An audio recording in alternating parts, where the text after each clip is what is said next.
السلام عليكم ورحمة الله وبركاته. زي حضراتكم معاكم النهاردة في حلقة جديدة من برنامجكم قناتكم السنة الطبية. هكلم حضراتكم النهاردة عن الكف أو الكحة أو السعال، ولكن بصورة تفصيلية شوية. طريقة العلاج، ايه ممكن الأسباب اللي تكون مؤدية للسعال، وازاي ممكن نتحكم أو نعالج في الكحة. أولا مبدئيا لازم حضرتك تعرف إن الكحة عرض مش مرض، دايما بتبقى عرض لحاجة تانية مؤدية ليها. ليها أسباب كتيرة جدا، مثلا وليكن السي او بي دي او اللي بيسموه اختصار كرونيك اوبستراكتيف بالمونري ديزيز، اللي هو بيجي للمدخنين كتير، ان بيبقى شكل الحويصله الهوائيه من الداخل اتغير، فبقت ما بتشيلش مساحه اكبر من الهواء، وبقت على طول ايريتنت، فبقت على طول عامله له التهاب وكف. زي مثلا الازمه، ان المريض بيبقى فيه عنده حساسيه مصاحبه للحويصلات الهوائيه، بتخلي عنده التنفس بشويه الهواء بس يخشوا الرئتين، يعملوا دايما مشكله وكف وسعال، ويزيد قوي مع اوقات مع المجهود، ويزيد اوقات من غير مجهود حسب انواع الازمه. في كمان الهارت فيلر او الفشل القلبي. بعض الحالات اللي فيها عضله القلب ما بتقدرش تضخ دم كافي، الجسم بياخد الرئتين كصوره للتعبير عن ده، بانه يخليها دايما في حاله سعال او كف. والحاله ديت مش لازم تكون ضروريه يعني عند كل الناس، لكن هي علامه مؤشره ان لازم المريض ده يخش دايما يعمل فحص للقلب. وطبعا بيجي من خلال الاستبعاد، يعني الاول ببص على كل الاسباب، ان لقيت كلها تمام يبقى المشكله في القلب. اوقات بيكون كمان مشكله في الكدني، في الكلى. المريض تلاقيه بيكح زياده قوي نتيجه ان الكليه عنده فيها مشكله او تعبانه او ضعيفه مختلة. طيب، ممكن كمان يكون سببها secondary upper respiratory tract infection او عدوى في الجهاز التنفسي العلوي، وده اشهر سبب للكحة. اوقات كمان بيكون في ناس عندها كان عندها تونسلايتس او التهاب لوز، ويجي بعدها كحة، وبتبقى دايما مدتها اقل من 3 اسابيع. دي بيبقى اسمها اكيوت كف او كحة حادة. الحالة هنا العلاج، انت لازم عشان تعالج معاها الكوز، يعني ما تروحش تعالج الكف لوحدها، مش هنعالج هنا السؤال لوحده، لا هنعالج معاها السبب المؤدي ليها، اللي هو مين؟ اللي هو التهاب اللوز، ومعاها التهاب الجيوب الأنفية إن وجد. طيب، ايه كمان اسباب كتيرة جدا، لكن مبدئيا يعني حضرتك لازم تكون عارف عشان تعالج الكحة لازم الاول تعالج السبب، وبعدين توصل بعد كده انك تعالج الكحة. في بعض الناس بتتسهل انها تتعالج من الكحة بس، يعني تاخد asymptomatic treatment، اللي هي يا دوبك بس ايه، تعالج بس الكحة فقط، ما لهاش دخل خالص بالسبب المؤدي للكحة، وده طبعا شيء غلط. لازم لما نعالج الكحة وسببها. أسباب الكحة زي ما قلت لحضراتكم كتيرة جدا، حاولت ألخصهم لكم في أول فيديو قدر الإمكان. لكن لو في سبب يتعالج، مفيش بنبدأ نعالج الكحة لوحدها حسب نوعها. يا ترى هي جافة ولا ببلغم؟ الكحة الجافة بتدي حاجة اسمها أنتيتصف أو مثبط سعال. الكحة اللي ببلغم بندي ميوكوليتيك أو مذيب بلغم، ومعاه اكسبكتورانت أو طارد بلغم. وفي ناس أوقات بتزود موسع الشعب في الحالات الشديدة شوية. طيب، لازم نفهم بقى مع حضراتكم ايه الحاجات اللي بتشتغل ك مثبطة للسعال. عشان تصب السعال، في حاجات بتشتغل بريفرال او على مستقبلات الكحة اللي موجودة في الرئتين، وفي حاجات بتشتغل سنترال في الجهاز العصبي المركزي. بالنسبة للحاجات اللي بتشتغل بريفرال بقى او على الرئتين بس، اول حاجة بخار الماء، ودي حاجة كتير جدا من الناس بتجهلها، وللأسف بتلجأ الأدوية، رغم إن أنا يعني أحب استخدامها كمرحلة أولى في العلاج. بخار المية العادي خالص ده ممكن حضرتك تستخدمه في علاج الكحة. ازاي؟ هو بيعمل 3 حاجات. أول حاجة بيحط طبقة من المية على الرئتين فبيرطب. تاني حاجة بيزود ال ال ال التلطيف بتاع الجدار بتاع الحويصلات، فبيقلل الالتهاب بتاعها، فبيقلل عدد مرات الكحة أو الشدة بتاعتها. إضافة إن كمان الستيم ده بيشتغل كميكوليتيك، كمذيب بلغم، بيدوب البلغم، بيكسره، بيساعد في خروجه. طيب، في ناس طبعا ما تقدرش تستنشق بخار الميه، الناس دي يعني تلاقي بعض العطارين بيزود زيت المنتول، يقول لهم خدوا زيت منتول حطوه على بخار الميه، وفي ناس بتحط لبان الجاوي او الجاوه، مش تفرق ايا كان ايه نطقه. برضو بيساعد في انه يستنشق كمية اكبر من بخار المية. لكن حضرتك لازم تكون فاهم ان اللي بتعمل هنا فايدة هو بخار المية فقط. استنشاق بخار المية بس كافي للقضاء على السعال الحاد بصورة طيبة. لو استخدم مرتين او 3 يوميا خلال يوم او 2 ان شاء الله الموضوع بيخلص. في تاني مثبط سعال ولكن برضو بريفرال بيشتغل بس على رئتين، البنزوناتيت. البنزوناتيت دي بتبقى عبارة عن ايه؟ دي بتبقى عبارة عن مشتق من مادة اسمها البروكاين، وده كمخدر موضعي. المادة دي بتشتغل برضو كمخدر موضعي على سطح الرئتين، لكن مشكلتها انها بتستخدم مش للحوامل وما بتستخدمش للأطفال أقل من 10 سنين، لأنها بتعمل شوية مشكلة أو التهاب آسف حالات تشنجات عند الأطفال أقل من 10 سنين. طيب الحاجات بقى السنترال أو اللي هي بتشتغل على الجهاز العصبي المركزي، لازم حضرتك تكون فاهم ان الحاجات اللي بتشتغل على الجهاز العصبي المركزي اصلا يعني اللي يضحك فيها انها كانت مشتقات مورفين. زمان كان سنة 1895 شركة باير انتجت عملت استايليشن او عملية اضافة مجموعتين استايل للمورفين، طلع لهم الهيروين، نزلوه في دواء سيرف في الصيدليات. يعني نزلوا الهيروين ده دواء سيرف في الصيدليات لغاية سنة 1910، وبدأ فعلا يتباع، وكانت النتيجة مذهلة، والإقبال عليه كان تاريخي يا فندم والله. الناس بدأت تشتريه بشكل مش طبيعي، لدرجة إن الشركة بدأت يجي لها طبعا نيجاتيف فيدباك عنه، إن في مشكلة، إن في إن الدواء ده عمل أدكشن عند أغلب الناس وإدمان، فبدأوا يرفعوه من السوق أو يمنعوه.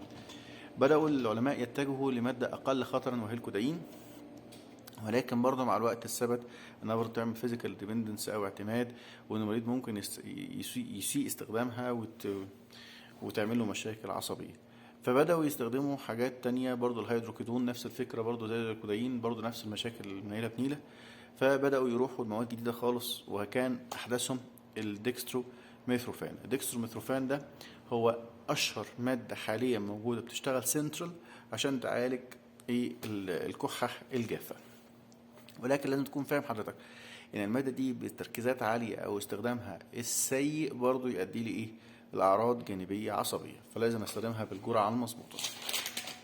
طيب ايه كمان تاني عيلتين بقى بنتكلم عنهم اللي هم بيستخدموا في حالات السعال البرودكتيف او اللي بيبقى فيه بلغم، الميوكوليتيك والاكسبكتورنت. الميوكوليتيك اللي هو مذيب البلغم، ده عشان برضه حضرتك تبقوا عارفين هو بيقلل لزوجة البلغم وبيساعد على خروجه، لكن ما بيأثرش على كميته، يعني ما بيزودش كميته. هي الفكرة ان الميوكوليتيك اشهر 3 مثلا فيهم مثلا هناخدهم اللي هم البروموهكسين، الامبروكسول، الاستايلسيستين. البروموهكسين ده اللي هو البايسولفون، مشهور قوي في الصيدليات، بيستخدم في حالات الكحة اللي فيها بلغم، ودايما بيستخدموا معاه اكسبكتورنت او حاجه طارده للبلغم. لما بيستخدموه لازم اخد بالي ان ما ينفعش يستخدموا حد مريض في المعده. زي ما قلت لحضراتكم البروموكسين ده او البايسولفون بيدخل في تركيبه المخاط او البلغم، وبالتالي بيساعد ان هو يبقى ضعيف او ثن، يعني عشان كده بيسهل افرازه. لكن للاسف برضو في مخاط في المعده، فنفس الفكره بيخش في تركيبه المخاط بتاع المعده وبيخلي دايما المعده ايرتنت. فعشان كده اي مريض عنده قرحه او عنده مشكله في الجهاز الهضمي بلاش يستخدم البايسولفون. بالنسبه للامبروكسول ده تاني دواء في عيله الميوكوليتيك او مذيبات البلغم، بيستخدم كويس قوي لانه بيزود كميه السرفكتنت اللي موجوده في الرئتين.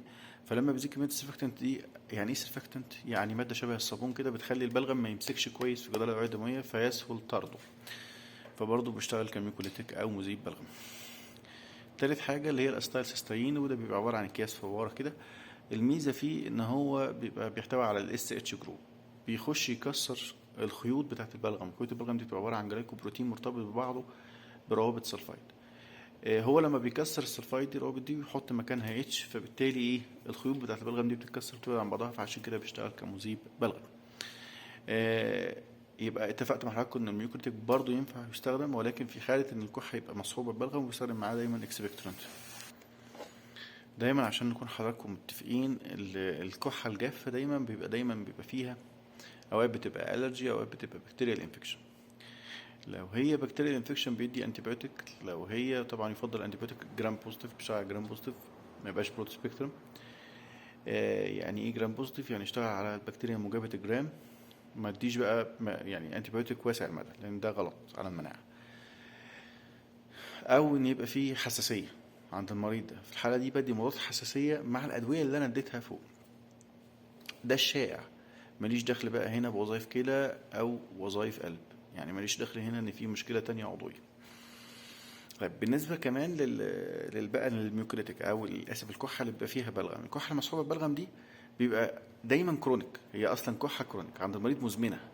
يعني المريض عنده ازمة، عنده سي او بي دي، عنده بالمونري كومبليكيشنز، عنده مشكلة في الرئتين. في الحالة دي انا بدي اكسبكتورنت مع ميوكوليتيك، وبدي معاهم انتي بيوتيك في حالة واحدة بس، لو المخاط لونه اتغير او لو البلغم لونه اتغير بقى لون مختلف. لكن في العادي بكتفي بس بالميوكوليتيك والاكسبكتورنت. اوقات بيدوا مذيبات بلغم ولكن بعد العمليه الجراحيه، لان طبعا حضراتكم عارفين الانبوبه اللي بتخش اثناء التنفس ديت دايما بتعمل اريتيشن بعد العمليه، والمريض يفضل يكح، فده ممكن يفك الخياطه، فدايما يدوا ايه مذيب بلغم بعد العمليه عشان يوقف الكحه. في بعض الحالات اللي بستخدم فيها مذيبات الكحه، مذيبات البلغم، زي التهاب الجيوب الانفيه المزمن. مش لازم رئتين، هو عنده مخاط حوالين الجيوب الانفيه مزمن جدا، لازم اخليه يبقى سهل الاذابه عشان ينزل. ده مهم قوي انك تستخدم فيه ميوكوليتيك. يعني مش لازم المريض اللي جاي بجيوب انفيه هياخد البخاخه وهياخد بخاخ الكورتيزون اللي في بعض الحالات اللي بياخدوها، او هياخد مضاد الحساسيه الحبوب بس وخلاص. لا، اوقات حضرتك ممكن تحتاج او تضطر انك تحتاج مذيب بلغم عشان يسهل نزول البلغم ده.